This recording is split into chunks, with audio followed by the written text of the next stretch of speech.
This is the Editor's Podcast. Hi guys, my name is Makama, specialized in media and marketing. With over years of experience, I work with some of your reputable, my favorite brands, and I'm happy to do this today.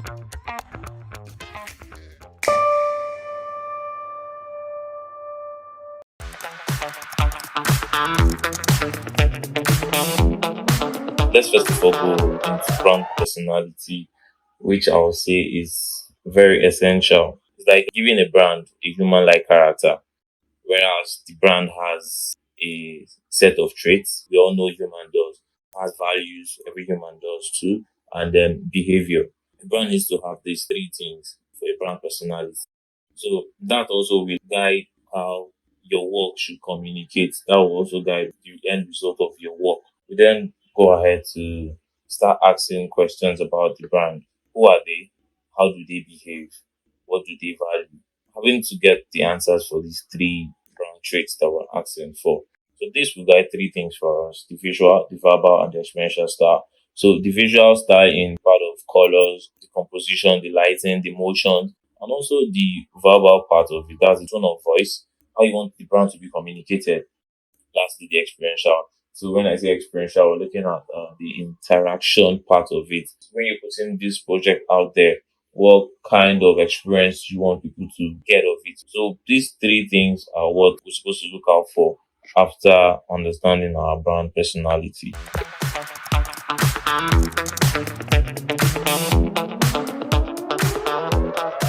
Never quit without a clear purpose. Same thing applies to you editing for a brand, you editing for a firm or anything.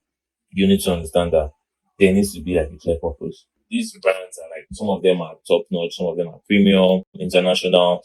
You don't think that they want to put anything out there. If at all, at the end of the day, if your work doesn't move the viewer or advance the brand, it's a wasted effort. And we're all trying to run away from every wasted effort here. Strategic storytelling. I would say one of them I highly recommend is your storytelling skill. It's one thing for a brand to give a project and then you explain it even more better than what they give you. Another one I'll say brand knowledge works for it. So you try to know the brand, try to know what it stands for. Anything to say you're knowledgeable about this brand. So it helps you connect with whatever thing you're doing. It helps you connect with end result, with editing. So if whereas you can communicate well, they like swift responses. They enjoy you having a conversation about a particular project with them also. So if you're skilled enough to be able to manage your time and be able to give them a particular time frame to say this is when your job will be ready and you can stick to it, in that case you're reliable. I mean, some of the projects I've worked on, some of them it was because of how swift we respond. The brand reaches out to you to say they want you to do this. You need to try to know the pain point or aspiration first. Understand the barrier this audience we're talking about is experiencing on this project. This is what they need. This is what they want. And then you can go back to your client and say, okay, looking at the transformation that he or she wants for the brand, this is what you think with your research. This is what you feel that should be part of this project because this is like a pain point. This is an aspiration. You want to be innovative with your work. So you don't try to stay ahead of trends. And this helps when they don't even have like a direction. They might want you to, what, just give us something that works fine. Give us something that you feel resonates with the brand. Give us something that you feel we would love. Another one I would love to add is you need to be strategic with your creation.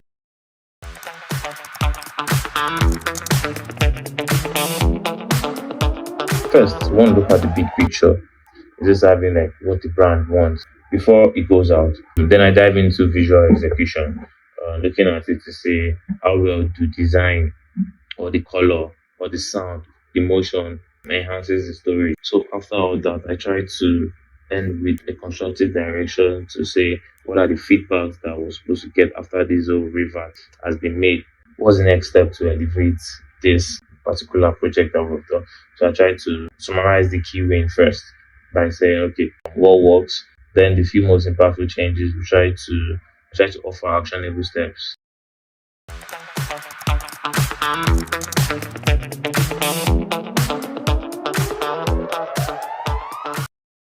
So if I should understand the value of joy, I would say they're creators or creatives who serve emotions and experience. So you want to you see their work and then you know that yeah, like you can feel it, you experience it, you respond to it.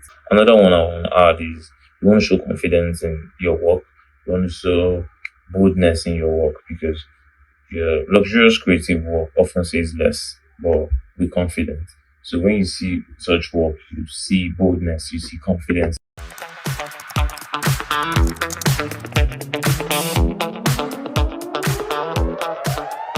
There was a time we had a project and we were looking for a creator to document most of these experiences that we're going to be having during this project.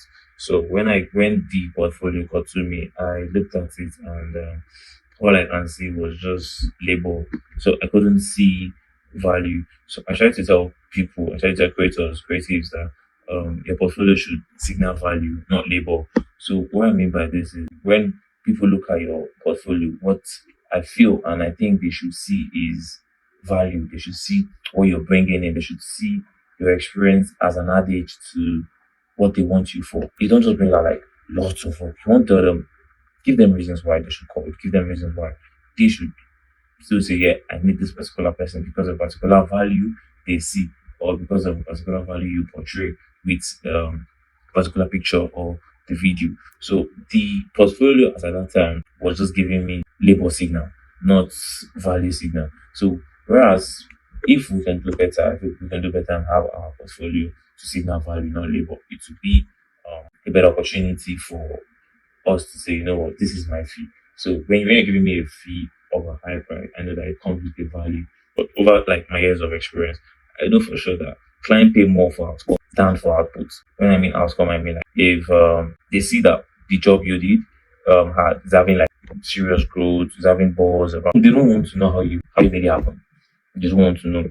But as far as it's bringing growth, it works for them. Also, you want to try to put up transformations that are there that you handled this at this point, you got to this point, and the progress at where you came from, or where you started handling this project from.